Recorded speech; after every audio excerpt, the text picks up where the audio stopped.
Olá, o Dois Pontos recebe o escritor Carlos Vasconcelos e o poeta de Meia Tigela, entrevistados por Mara Rebouças, aluna do curso de Comunicação Social da Unifor. Carlos Vasconcelos é revisor, professor e escritor. Autor do livro de contos Mundo dos Vivos, ganhou, dentre outros, os prêmios Clóvis Rolim de Contos, Osmundo Pontes de Literatura e Eduardo Campos de Contos e Crônicas.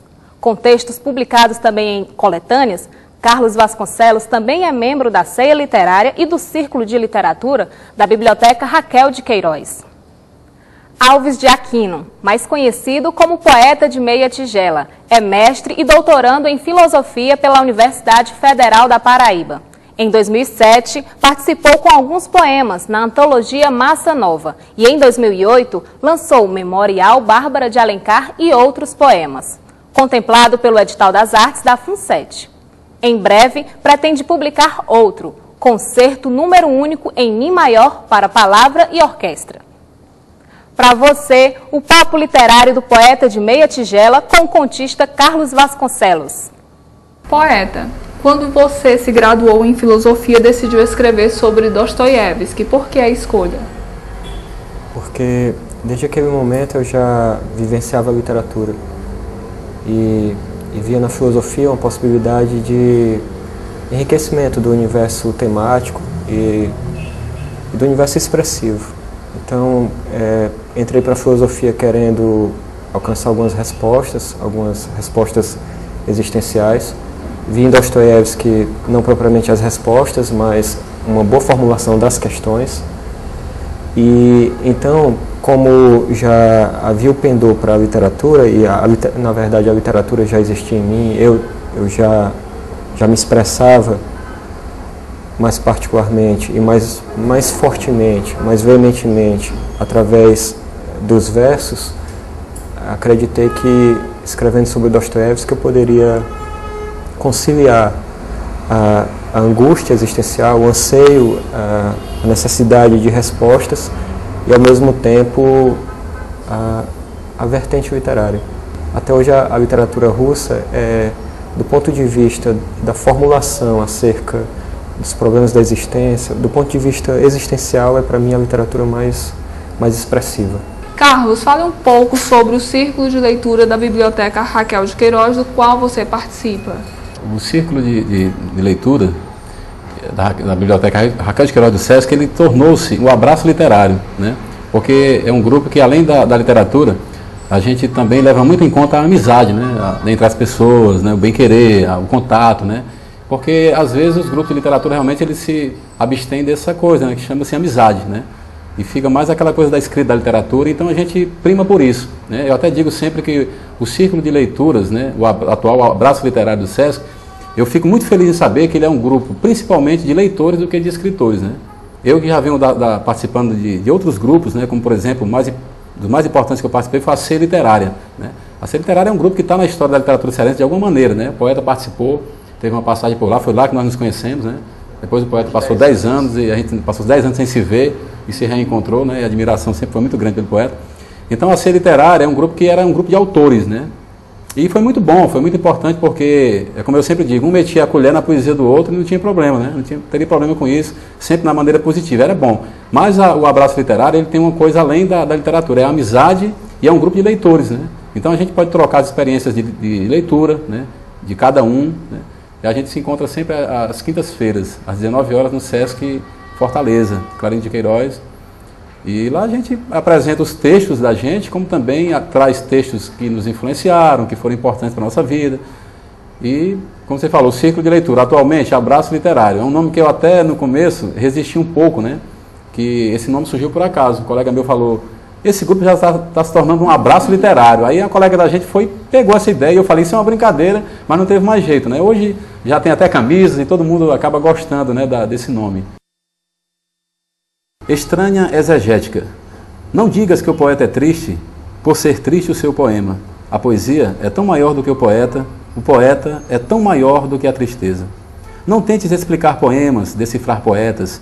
Poesia é nuvem, poesia é rocha. Deixa em paz o poeta morto, é a vez do solilóquio. Já não basta o derramamento em cada gota de poema? Já não te basta a sangria a rimar com poesia? Não associes versos com melancolia.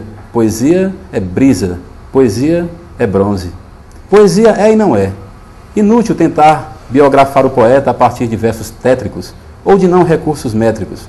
Tolice medir sua natureza. Poesia não se põe na mesa, nem no púlpito. Não vasculhes, o homem que faz versos já anda desnudo. E o grupo acaba criando eventos, né, Carlos, como o Bazar das Letras, e participa assiduamente desses eventos. Isso, a gente tem um projeto dentro do grupo, né, que na verdade não era do grupo, passou a ser, né? Eu até estou à frente desse projeto no momento. A gente participou na Bienal, fez muitas entrevistas lá, que é o Bazar das Letras. O Bazar das Letras é um projeto que consiste em quê? Na entrevista com o autor, o poeta já participou, né? Frederico Régio, Pedro Salgueiro, né? Muita gente participou, Fernanda Kinderé ultimamente com o filho, Caio Kinderé. Então a gente entrevista o autor, lança o seu mais recente livro, relança, né? E promove um coquetel. E na Bienal a gente fez isso, né? Foi durante 6 dias seguidos, né? A gente fez lá a palestra, fizemos uma mesa redonda, o poeta participou, a Tessia Montenegro, o Frederico Regis, né? O Wesley Souza, a Helena Caracas, o Dismar Mendes, vou dizer o nome de todos, né? Que é pra não... E você? E eu, bom, acho que não faltou ninguém. Poeta, quanto aos seus poemas da antologia Massa Nova, quais critérios você utiliza para selecionar os poemas?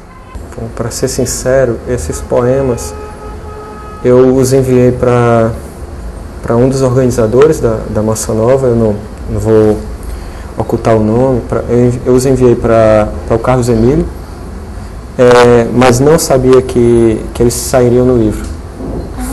Então eu os enviei apenas por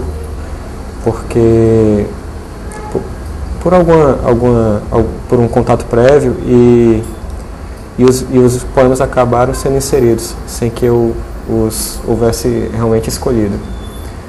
Foram uma surpresa. A escolha dos poemas foi uma surpresa. E os poemas, até certo ponto sim, porque de qualquer maneira eu não esperava ser contemplado. Por outro lado, alguns poemas foram estropiados, foram mutilados. É o mais grave, né? Isso, de certo modo, é uma má surpresa. E Carlos, sobre os seus contos e poesias publicados em coletâneas, quais foram os seus critérios para selecionar e publicar? Bom, acontece dessa maneira, né? Às vezes a gente faz, a maioria dessas coletâneas que aqui estão, a gente fez como mutirão, né? Os poetas se reúnem e fazem um evento e lançam uma coletânea. Às vezes acontece como o poeta falou, a gente é surpreendido, né? E que pode ser bom, o resultado pode ser não tão bom, né? Quando mutila o texto, porque o autor leva muito a sério o seu texto. Aconteceu comigo também já. Mas a maioria das minhas participações em coletâneas foi através de concurso, né? Concurso literário, Ideal Clube, né? E outros mais, né? A gente vai participando, vai se classificando, vai tirando o primeiro ou segundo, não sei, não importa. E vai entrando nas coletâneas, né? Isso aí já é para o autor inédito, já é uma grande vantagem. Eu, por exemplo, os meus textos eu segurei muito, né? Acho que o poeta também fez isso. Esse livro que eu lancei, Mundo dos Vivos, ele foi produto de uma espera, né? Passei muito tempo guardando e aguardando, até chegar um momento de publicar, até porque eu escrevi primeiro poesia, né? Eu comecei escrevendo poesia, as minhas coletâneas e participações em concurso eram com poesia, até que eu fui começando a escrever prosa e segurando isso, né? Quer dizer, o livro de prosa, o livro de contos, superou o livro de poesia, né? Eu tinha alguns poemas também premiados e tal, mas que o de prosa, né? Eu comecei com textos avulsos, né? E foram sendo classificados, até que eu comecei a colocar o livro todo, né? Aí ganhou um prêmio da Academia de Letras, que foi o Clóvis Rolim. Aí depois coloquei novamente em outro prêmio, que foi o Osmundo Pontes, né? E também ele conquistou o Osmundo Pontes. Então ele foi tomando a sua vida independente, né? E eu acabei publicando primeiro o livro de contos, depois dessa longa espera de pelo menos 15 anos, né? De tirar, por exemplo, quando eu participei do prêmio, como eu já falei para o poeta, né? Aqui tinha 40 contos, por exemplo, para poder dar aquele número de páginas que o prêmio exige, né? Aí depois eu retirei aquele excesso e publiquei só aquilo que eu achava que era necessário e que poderia dar uma unidade a esse título, né? Mundo dos Vivos, né? Porque esse título ele engloba, abrange todos os contos que aí estão. Não tem nenhum conto chamado Mundo dos Vivos, né? Mas ele engloba, né, aqueles contos que lá estão, né? E a participação de poesia até hoje continua nas coletâneas, né? São pelo menos 16 coletâneas, entre prosa e poesia. E foram quantos prêmios da Academia Cearense? Tem alguns contos avulsos que foram premiados, né? Que estão em algumas dessas coletâneas aqui. Mas foram 2 prêmios, que constam inclusive aqui na capa, né? eu não tive a modéstia de tirar, né? Acabei deixando aqui na pauta, vencedor do prêmio Clóvis Rolim e do Osmundo Pontes, né? Porque eu achei que se os do Sul podem fazer isso, a gente também pode, né? Divulgar aqui nossos prêmios. Poeta, fala um pouco sobre o Memorial Bárbara de Alencar e outros poemas. Ele foi um dos 9 contemplados no edital das artes da FUNSET de 2007. Então, apenas um dos 9 contemplados. Os poemas que contemplam esse livro, eles foram todos retirados também de um outro livro, esse que aqui está, o Concerto Número Único em Mi Maior para Palavra e Orquestra, que é, na verdade, o livro em que eu acabo sintetizando e acaba condensando toda a minha produção poética, toda a minha produção literária, na verdade. E o memorial é um apanhado desse livro e foi escrito para concorrer ao edital FUNSET, o edital das artes. Foi contemplado e foi lançado agora, em 2008. A intenção era organizar um livro que tivesse uma proposta de identificação, cujos poemas expressassem uma identidade. A proposta do memorial é de condensar poemas que têm uma proposta social e têm uma identidade ou nacional ou local. Embora, é claro, a discussão acerca do nacional, do local, acabe remetendo para o problema da universalidade. Então, o memorial, ele condensa poemas de um teor social e foi escolhido com essa intencionalidade. Evocar um pouco da história cearense, evocar um pouco de algumas figuras emblemáticas da história cearense e tomá-las como símbolo, como ilustração da possibilidade de manutenção do confronto e do enfrentamento. Essa é a proposta do livro. Dona Bárbara na Fazenda Touro. E sempre esse retorno eterno aos idos, e esse velho fantasma a dizer oi, o antes sempre a mostrar sua vigência, o ontem a reclamar-me como sé, o hoje repasto para tédio e enfados, o aqui nome e lugar de fundas redes, e esse enredar-me sempre em ser não ser. O que sou é não ser o que já fui. O que sou é que fui outrora um dia. Fui filha, fui mulher, fui mãe e avó. Fui babu, Dona Bárbara fui, quando? Quando fui outra, bela, verde e azul. Quando outra cor e não cinza, essa seca, murcha a pele e grisalhos os cabelos, a tristeza em meu íntimo e lá fora. Quanta desolação em mim e alhures, quanta fome ao redor e sede tanta, quanto ressequimento, tudo sem, nem minha carne apenas que estou rica, nem com choro convém água gastar. E Carlos, sobre o mundo dos vivos, os contos, fala um pouco mais sobre eles, sobre os contos que você escolheu para o livro. Bom, o mundo dos vivos, eu fui, assim, eu até já falei algumas vezes que ele se tornou, é claro que esse livro tem uma certa unidade, mas ele se tornou, assim, uma coletânea. Por quê? Porque eu tenho contos aqui escritos em 91, né? E tenho contos também escritos recentemente, né? É claro que não estão todos aqui, eu tirei bastante, né? Aparei as arestas, mas que tem... eu procurei dar uma unidade ao livro. Então, a gente pode nomear um livro de contos de que maneira? Ou você elege um dos contos, né? E dá aquele conto, dá título ao livro. Você pode fazer como eu fiz aqui, colocar um título que abranja todos os contos, né? E esse livro aqui, o leitor vai perceber que ele é dividido em 4 partes, né? Assim, não tentando ser tão didático, mas que acabou sendo necessário fazer isso, né? Eu tenho a primeira parte em que ele abre com a seguinte, só para ter uma ideia, né? Eu abri cada parte com uma epígrafe, Máximo Gorky, né? Que também é um dos autores russos, né? Que o poeta tanto gosta, né? E eu também. O que é pena é a vida mostrar-se pelo pior lado. Voltamos já com mais bate-papo entre os escritores Carlos Vasconcelos e o poeta de Meia Tigela. Continue conosco.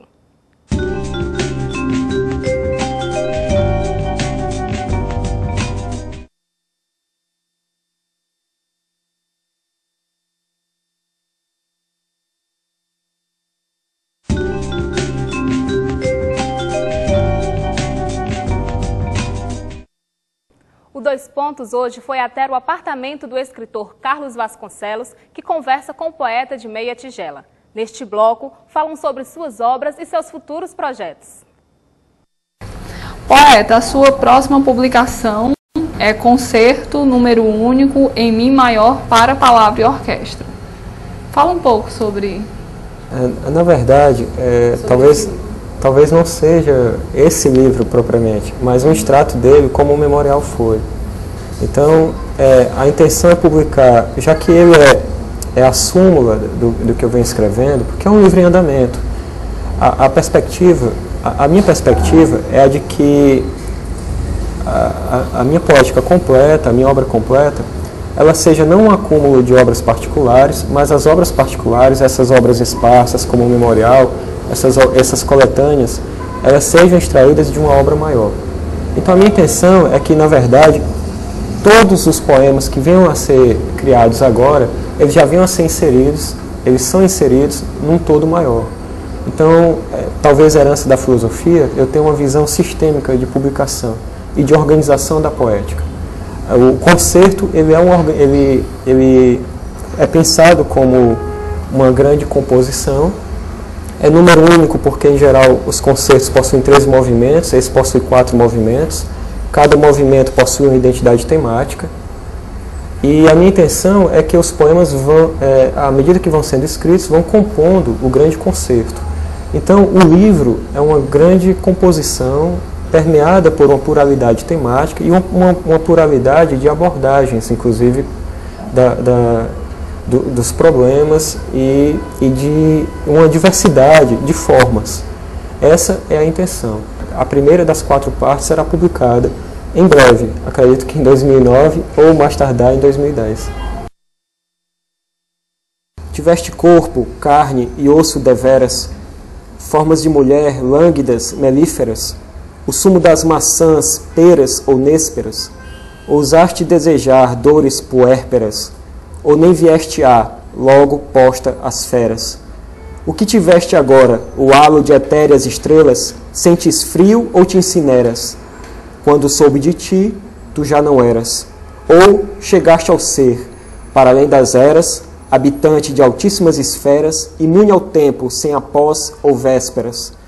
Passas através das coisas meras, e nós outros aqui, em meio às eras, e sós em nós de acérrimas quimeras, e vãos nos vãos das mais fundas crateras. Sombra ou sonho o que foste, primaveras.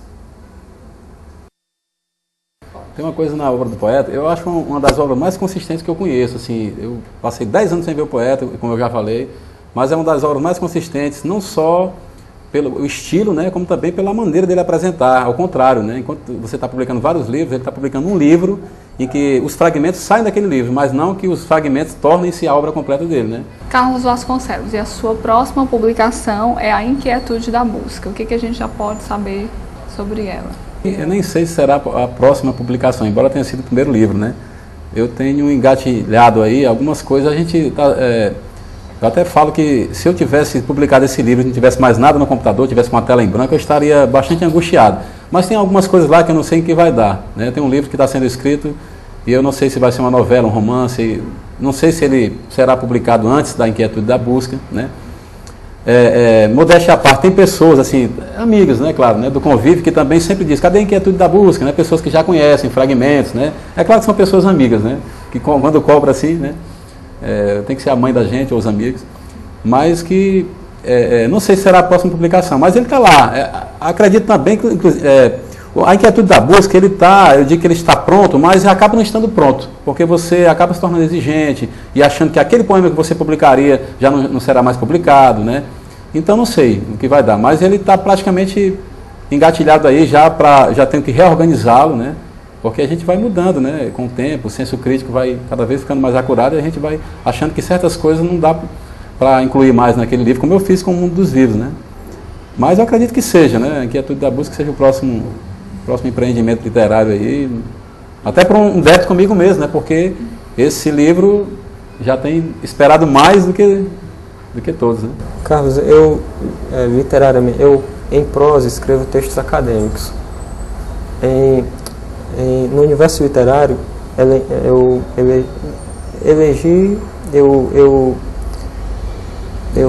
escolhi a poesia e, ao mesmo tempo, pretensiosamente posso dizer que fui escolhido, porque não é uma questão de opção.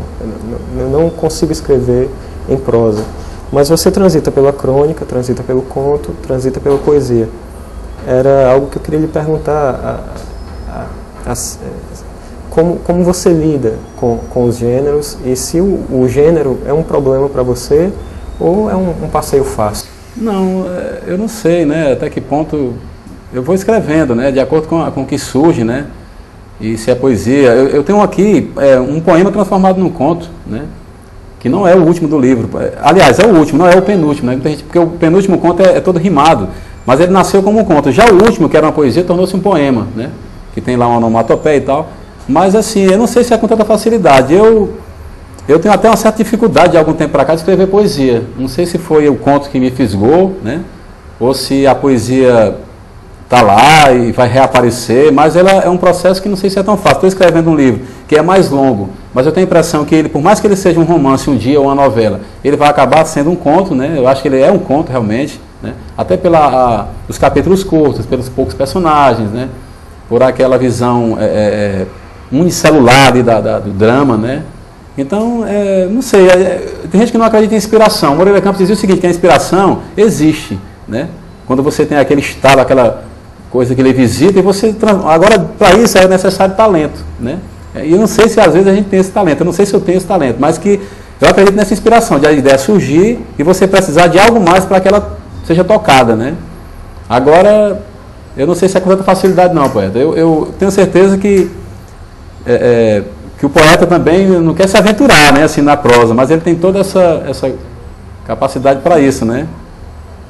Mas eu tenho realmente escrito mais prosa do que poesia ultimamente, né? Tenho achado até mais difícil escrever poesia. Acho que depois que a gente lê os grandes poetas, né? Drummond, poeta de Meia Tigela, e a gente vai lendo, aí a gente fica meio complexado. Pô, será que isso é poesia? Manuel de Barros, né? De repente você vê aquilo ali tão sintético, Mário Quintana, tão poético, e você começa a falar demais, poxa, vamos dar um tempo aí que poesia não é bem isso. Então eu ando com o pé atrás em relação a isso aí. Tenho escrito mais prosa, né? Mas tem muita coisa lá no livro que vai ser tirada e tem outra lá esperando para se tornar livro, né? Não sei até quando. Ela tirou-lhe um olhar lânguido, ele o recebeu como uma epifania. Lançou-lhe também 2 olhares, mas só foi encontrá-la no terceiro. Aquele momento poderia ter morrido logo na nascente, mas ele acreditava em coisas mágicas, entre elas o amor à primeira vista, a poesia e a salvação da Etiópia. Disse-lhe um verso de pessoa, como se fosse dele, e ela bocejou, sorrindo, ou sorriu bocejando, sei lá. Depois, ele faria seus próprios versos, muitos, e ela continuaria bocejando e sorrindo, e acrescentaria, tá lindo o amor, que é outra maneira mais discreta de bocejar. Poeta, e quais são os próximos projetos? Tem alguma coisa nova? Bom, o meu projeto é sempre esse livro. Sempre esse livro. Sempre em literatura é esse conceito.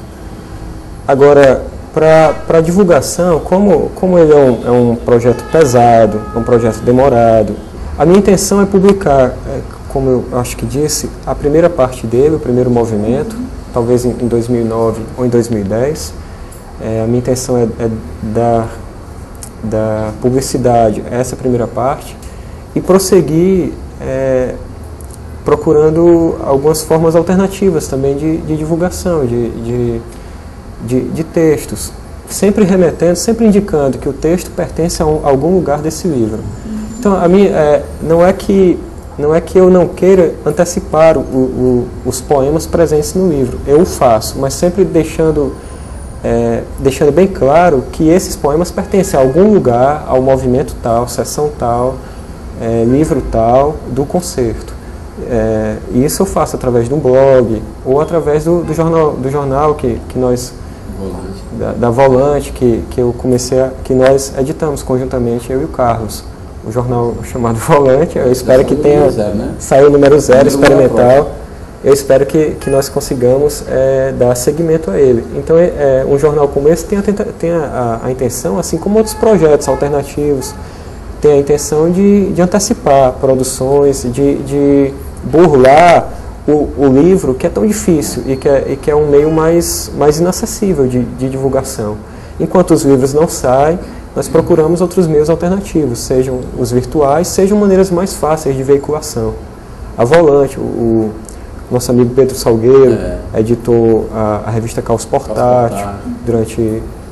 Já são cinco edições, né? O Dois Pontos fica por aqui. Espero que tenham gostado.